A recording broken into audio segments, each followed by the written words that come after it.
Martha Pessigna, bonjour. Bonjour.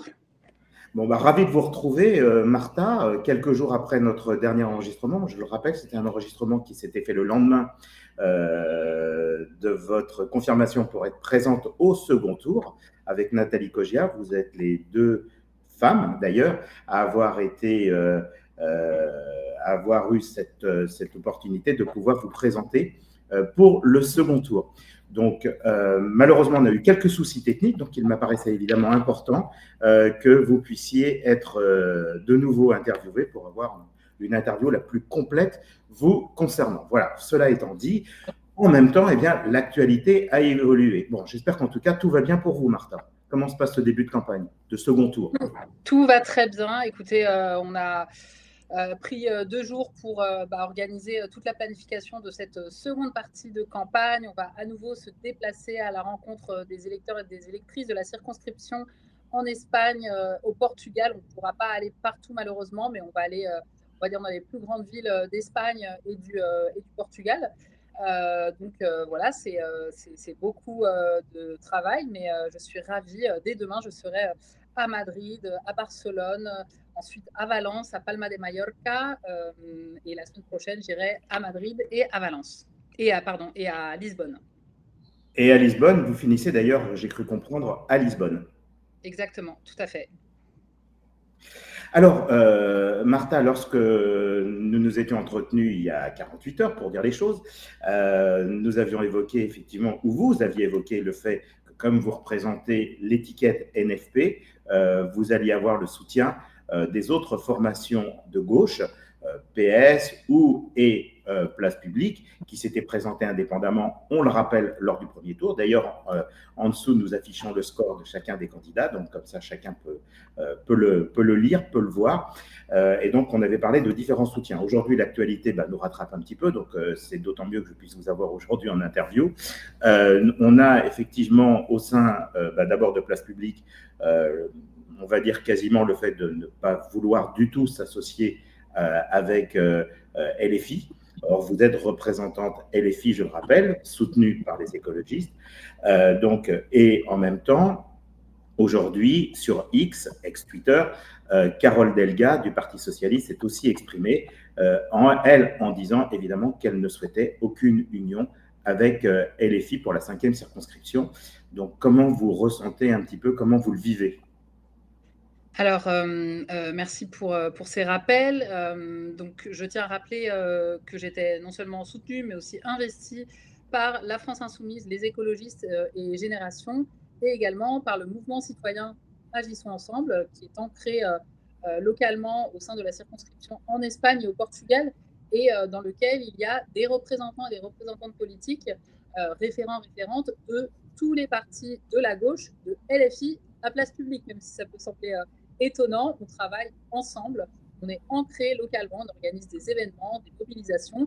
Il y a aussi évidemment des personnes de la société civile qui m'ont soutenu en fait dès le début, dès le premier tour, et qui, bien entendu, réitèrent leur soutien pour la candidature, l'alternative de gauche face à la candidature macroniste de Nathalie Cogia et le député déchu Stéphane Vogetta. Pour ce qui est de...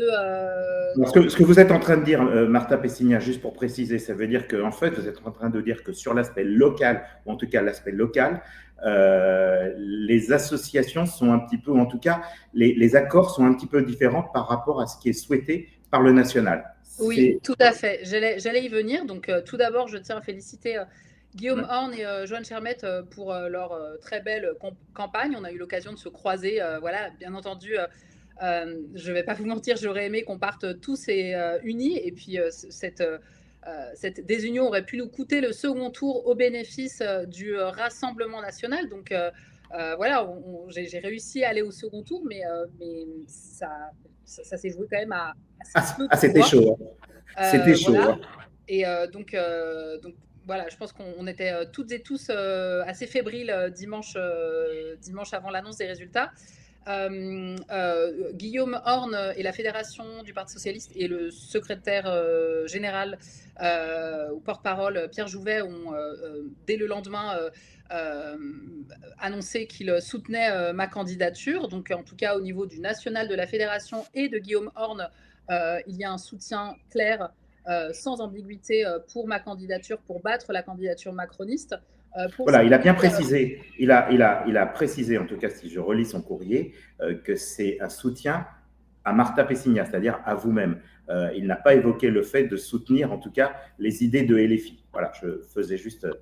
Écoutez, je prends et j'en suis ravie parce qu'il se trouve que c'est moi qui, qui serait qui élu incarne, ouais. député, qui incarne cette candidature et qui serait élu député le cas échéant. Donc, c'est très bien.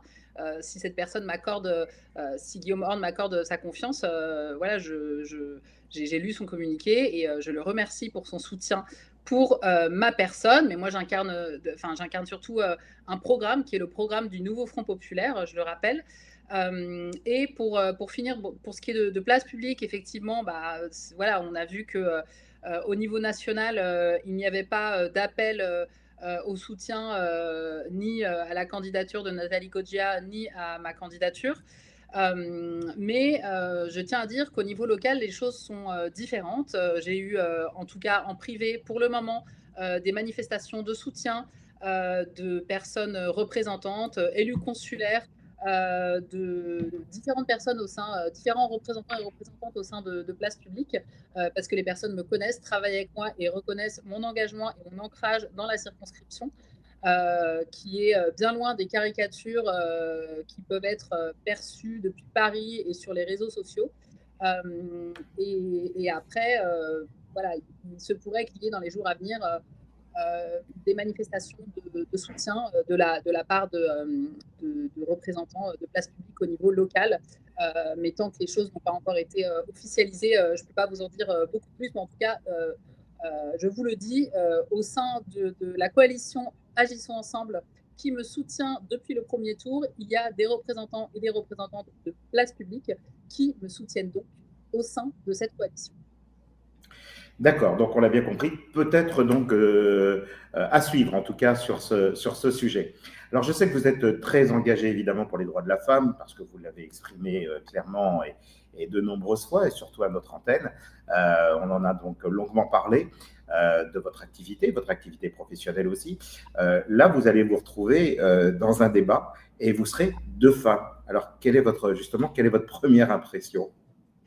Ma première impression, c'est que je suis satisfaite qu'il puisse y avoir deux femmes qui occupent l'espace public et qui occupent l'espace politique. C'est très difficile quand on est une femme d'occuper l'espace public et l'espace politique. Les femmes sont encore plus visées et jugées personnellement sur leur physique, sur leurs idées. Moi, j'ai pu le constater depuis que j'ai une visibilité depuis que je suis candidate. Les attaques personnelles sont multiples sur les réseaux sociaux. Vous en avez subi? Vous en avez subi? Oui, oui, bien sûr. Il n'y a qu'à regarder les commentaires et les insultes sous chacune de mes publications. Si vous voulez, maintenant, j'essaye de même plus regarder parce que Enfin, ça fait quand même mal. Ça fait mal.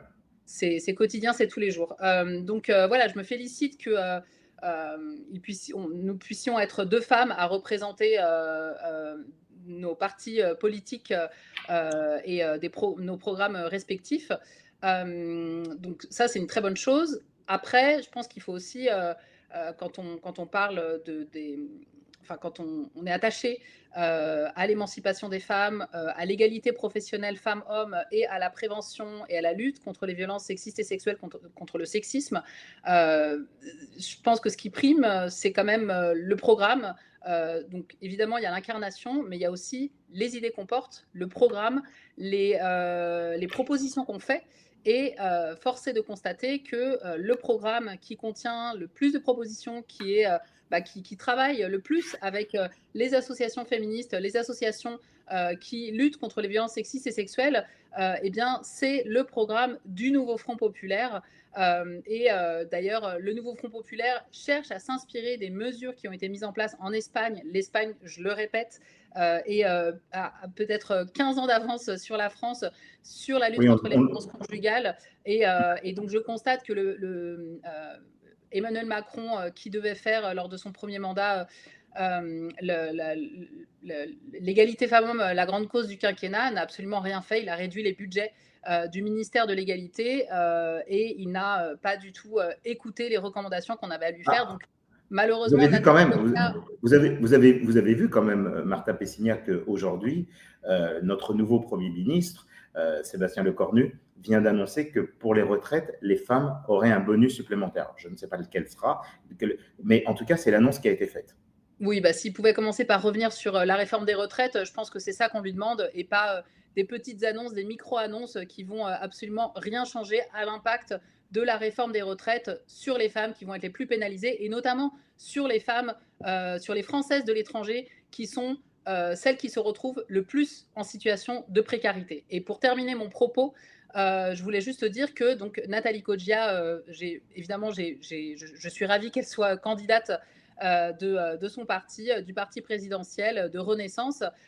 Mais en tout cas, au niveau des propositions, au niveau du programme, il n'y a absolument rien dans le bilan d'elle, puisqu'elle était la suppléante, et de son député déchu, qui est maintenant son parrain, Stéphane Vojetta, qui a dénigré les mesures qui avaient été mises en place en Espagne sur la prévention des violences sexuelles et qui s'amuse à relayer des comptes de cyberharcèlement à l'égard de femmes députées. Donc, voilà, malheureusement, il y a la parole, il y a les discours, mais il y a aussi les actes. Et dans les actes, je ne vois rien dans les propositions de mon adversaire Nathalie Coggia et de son parrain Stéphane Vojetta qui puissent faire avancer les choses en matière d'égalité femmes-hommes. Alors, on le rappelle, ce sera donc déjà merci beaucoup pour pour avoir voilà pour ce que vous venez d'exprimer. Mais donc maintenant, on sait que le 7 octobre, je ne trouvais plus la date, le 7 octobre à 19h, heure de Madrid, 18h, heure de Lisbonne, va se tenir un débat entre vous deux.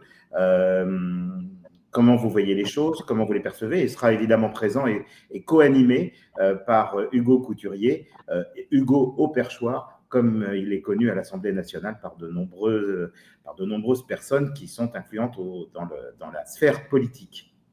Écoutez, je suis ravie que ce débat soit co-animé par vous qui êtes ancré localement et qui connaissez la circonscription au Portugal, en Espagne, et qui ait une répercussion, excusez-moi, et qu'il y ait une répercussion nationale avec la co-animation de Hugo Couturier.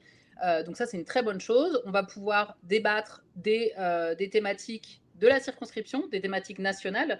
Moi, j'attends de ce débat qu'on puisse débattre sur le fond, pas sur les personnes, pas sur les petites politiques, les petites polémiques politiciennes.